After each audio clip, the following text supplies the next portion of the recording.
Hello, Witchy School of Wisdom peeps, and happy Monday. Today is Magical Monday. So we work on things that we want to bring into our week for Monday. So we're setting huge intentions on Monday. So we're going to wait for some people to come in, come hang out with me. Tell me where you are from. It's been a while since I have gone live in this group, although I post every now and then. I kind of have moved things over to a more intimate one-on-one kind of coven group, which is the Revolution of Witches Facebook group. So if you want more one-on-one connection with people, come over there and hang out with us. But I felt like I needed to drop in and say hello to everyone, say hello, and check in on you. How y'all doing? So Madam Z here. I am your Magickal Life coach, and I empower women through teaching them magic, transformation, and how to become the powerful witch that they have been called to be. So let me go on over to my Facebook group. I'm going to go into that group, make sure that we are doing everything that we need to do. Technically, you can hear me. The sound is on. The video is on. So while I do that, type in the comments where you are from and let me know what your magical tool is or your favorite magical tool if you have one. So as you're typing that, let me go over into the actual group and make sure we are live and we're supposed to be where we're supposed to be. And I think we're good. Hey, Netta's here. Hey, Netta. I'm waiting for the comments to come over on Be Live. Let's see. So we got 3 people watching. If you're here, say hello. It's been a while since I've been in the Facebook group, so I wanted to say hello to everyone and check in on everyone, see how everyone's doing. I know it's kind of a trying time for us. It's time for us to reconnect, to stay present in our magic, and stay connected. It's really important. That's why I wanted to go live and see how everyone's doing. So let's dive into this week's mini training. And we're going to be talking about the benefits of the Wheel of the Year and what the Wheel of the Year is. So as anybody here work with the Wheel of the Year? If they do, give me some hearts up, give me some thumbs up. Let me know if you work with the cycles or you know what the Wheel of the Year is. So I got my cute little cup today, which better have my coffee. I love this one. Sipping on coffee in the morning. I haven't even eaten lunch yet. So I wanted to come in and say hello. Let me check up on comments. So Netta was like, hell yeah. Yeah, Netta does. Netta is one of my students. So I'm so glad to see you here with me. So let's talk a little bit why it's important to work with the Wheel of the Year, what the Wheel of the Year means and what it is, and what the hell is a Wheel of the Year. So the Wheel of the Year is a representation of the 8 pagan holidays, or Wiccan Sabbaths is what we call them. These are holidays that honor and celebrate the seasons and cycles of those who practice paganism, earth-based religions, Wicca, anything that's not really of Christian faith, I would say. Well, I wouldn't even say Buddhist either do that, but most of the time it's earth-based religions who really follow the cycles or the Wheel of the Year, the 8 Sabbaths. So you're probably asking, it's like a big wheel, right? It is a wheel with a lot of spokes on it, but you're probably asking, where do you start? Where does the Wheel of the Year start? Well, depends on who you ask, okay? Most of the time, we start the Wheel of the Year at Samhain, which is Muggle for Halloween. Well, Halloween is Muggle for Samhain. That's when our new year begins, on Samhain or Halloween. Some believe that some of it starts in Yule, which is corresponding with Christmas. But it just depends, and that corresponds with the modern calendars also. But for me, in what I practice, and most of the people that are in earth-based religions and follow the wheel of the year, our new year starts on Samhain, October 31st. So that's when we start set our intentions for the new year. That's when we do New Year's resolutions, if we believe in that. So we start all of that in Samhain, which is in October. So let's see. Any questions? No questions. It's kind of lonely in here today. We got 3 people. Come say hi. Come say hello. Don't be shy. So let's talk about the dates of the Wheel of the Year and the Sabbats and what they kind of correspond with, and then we'll get into the benefits. So Yule is December 20th through the 23rd, and that's like the winter solstice. And that's when you're going to start preparations for upcoming cold months. Imbolc is February 2nd, celebration of the promise of the return of the spring. It's the very first forms of spring that you're going to get. The flowers are going to start coming up, little babies. Ostar, March 19th through the 22nd, which we just finished, right, is a celebration of spring and fertility, and that's when the Mother Earth is opening up, coming from their slumber from the winter months into full bloom, right? Beltane, or May Day, is halfway point between spring equinox and summer solstice. Beltane is a huge high holiday for us. This is when we do a lot of fertility rites, a lot of great rites, a lot of frolicking, a lot of fun, a lot of playing. You'll see a lot of symbols of Beltane, which is the maypole. This is a big celebration of fertility. Litha is June 19th through the 23rd, and that's the summer solstice and the celebration of the harvest. Lunasta is, or Lu, is August 1st, midway point between summer and autumn. Now, these 2 ones are getting into summer are not my favorite ones because I'm not a summer person. I love fall and winter. So I spend most of my time indoor worshiping the air conditioning goddess.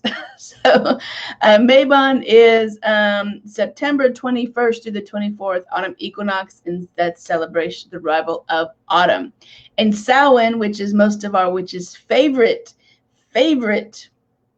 holiday, is October 31st through November 1st, and that's a time of honoring your past souls, your loved ones, your ancestors, and you do a lot of spiritual work because the veil is so thin. So let's look at what you should be doing and what the benefits are of bringing in and honoring each Sabbath.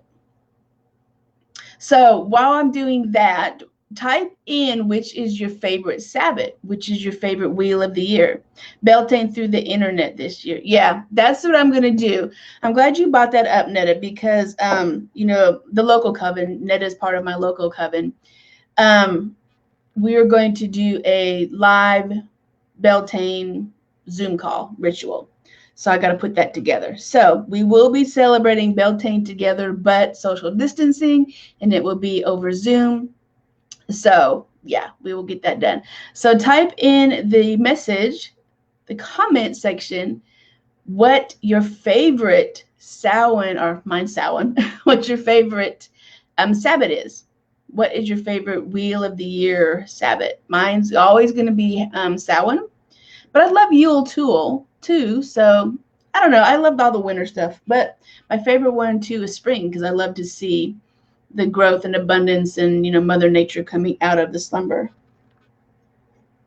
And all the flowers and the birds start coming out and you feel better and more awake. Right, so type in the comment what your favorite Sabbath is.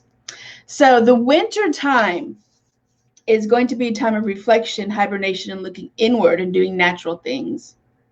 During the cold months, spring is going to be for new beginning and growth.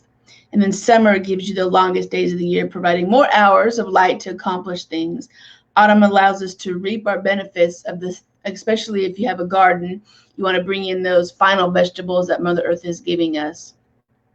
So let's look at the benefits of working with the Wheel of the Year. So number one, it helps us be in tune with our own cycles, our inner cycles, and how it matches to Mother Nature cycles.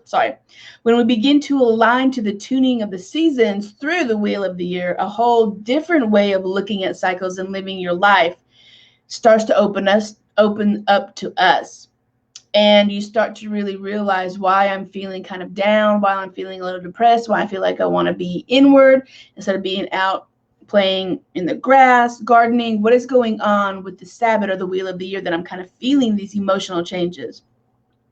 We begin to see that although we feel that we are expected to be on all the time, and working with the wheel of the year, you have cycles, and I'm going to talk about that. You have cycles where you do a lot of inner work. You have cycles where you do a lot of outer work.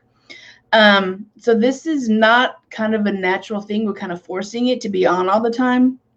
As spiritual people, we work in the energy of ebb and flow, in and out, just like nature does.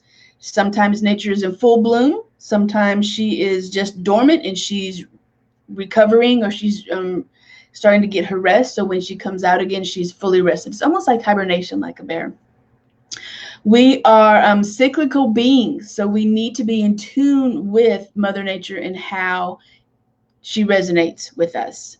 There's time to be in action, there's time to rest and receive, which, I talked about. So let me check up on comments. Netta said, "Oh, Star, so far still deciding." Well, you have time to decide, and it may change. Just because you've picked one that you really resonate with, it depends on what's going on in your life, on how that resonates and how that shifts. So you don't have to stick with one favorite Wheel of the Year celebration. It will change. So number 2, learn to work with the season and flow of your life rather than pushing against what's going on and rushing through them. It's about surrendering. It's about trusting. It's about moving between active and receptive, creative and still, light and dark, yin and yang. Inhale and exhale, ebb and flow. We learn that no matter what challenges are facing us, it's not permanent. Just like what we're going through now, this too will pass. But we also need to look at what are we going to create after it's done, and what is, I'm watching a squirrel outside my window, which, it's springtime. So it's about holding on until the scenery changes, right? This is not permanent. Whatever you're going through is going to change. So as the wheel turns, the cycle of the wheel is going to turn into something positive. So if you turn to nature and you see that after winter must come spring, after a new moon must come a full moon. This happens in its own time, when the timing is supposed to be aligned, right? You can't force a flower to grow and bloom. So why do you really try to force ourselves into doing something that we need to do that's not aligned with Mother Nature? So be in tune. Know what the life cycles are of the Wheel of the Year. Should you be inside? Is it okay to be inside and just like, I just want to, just time to reflect. I don't feel like doing any masculine energy. I want to do inner work. It's okay. You don't have to be pushing forward the entire time of the Wheel of the Year. So number 3, embrace your archetype that is associated with each turning of the wheel. Each turning of the wheel has a specific archetype. For the winter months, you're going to have crone energy, which is your wisdom, your older kind of energy. Your spring winter are going to be Beltane archetypes, which is going to be your spring goddesses like Ostara, right? Like, oh my gosh, Bridget. I can't believe I forgot her name. Bridget, right? Anything of your Mayday or spring goddesses. Flora is a wonderful spring goddess. So those type of archetypes of type of energy is what you want to embody through the Wheel of the Year. Hecate is going to be your Samhain or Halloween one. Okay. Your sun goddess is going to be, she's a Japanese sun goddess, and I forgot her name. But, and then Lu is going to be associated with the god Lu, because anything that has to do with summer is masculine. So you're going to be working with the masculine archetypes. So it's an opportunity to come in tune, in harmony with the certain energies of these archetypes, and how the themes and how the energy correspond with what you should be doing. There's a lot to learn. There's so much more stuff we can go into. Just return to nature, be in tune with the cycles and how that is really working with how you are feeling, and go with the flow. Don't try to push when you should be doing inner work, and vice versa. It will be so much better for you when you are working in tune with the cycles, with Mom Gaia, and what is going on with Mother Earth and with yourself. So, any other questions? So, yep, she's showing up now. So, this is module 2 that's going to drop on Monday for my Accelerated High Priestess program. The first module has already dropped. The second one is going to be dropping on Monday, and I go into depth a lot about the Wheel of the Year, the timing, the cycles, the celebrations, rituals. So if you want to go more in depth with the Wheel of the Year, I invite you to start working with that Wheel of the Year and sign up for my Accelerated High Priestess program that the second module drops on Monday. That is a 13 module course. So it accelerates your High Priestess energy, because more than now, we need women to step into their own power, to change and manifest this new type of reality that's going to be coming in as soon as the coronavirus is over with, or the situation, what we're going through. So we need healers now. When I was studying, I had to do the whole year in a day. We do not have time for a year in a day. We need to get these high priestesses trained, motivated, running, and doing their witchy work, because we need healers as this new world, or the new reality, comes into existence. So we accelerate your high priestess energy with the cycles of the moon, with oh my gosh, spell casting. Let me see what all is in here. Oh my goodness, I totally forgot what's in here. Wheel of the Year is coming up, like I said, on Monday. Moon phases, altars and magical tools, introduction to walking with the goddess, which we just talked about some of this, circle casting, protection, manifesting through spell work, ancestor altars, which is associated with Samhain, introduction to elemental magic, which is huge, herbal magic, crystal magic, moon rituals, tons of rituals is in this one. Candle magic, and then you get a whole bunch of Wheel of the Year actual live rituals that I did. So that Wheel of the Year, this is the first degree one. I'm going to be working on second degree and third degree, but this is your first degree high priestess. So this is for baby witches who want to have been called into doing high priestess work. And this is also for witches who want to go back to basics and want to, because a lot of times we forget the joy of being in magic, and we're like, I need to go back to basics again. I need to get witching again. So sign up below. We have payment plans available. We have Facebook groups. You'll get coaching with me, 13 modules, lifetime access to everything. This does not go away. You'll become a certified high priestess under this. And first module is already dropped, so you already have access to that once you sign up. I will put a link. There's a link across the leaderboard at the bottom right there, but I'll put an actual link in there where you can join us. Okay, that starts on Monday, but you can sign up right now and have access to module 1, and I'll put you in the Facebook group. All right, my sisters, witch on, and don't forget to work with the Wheel of the Year energies. Blessed be everyone.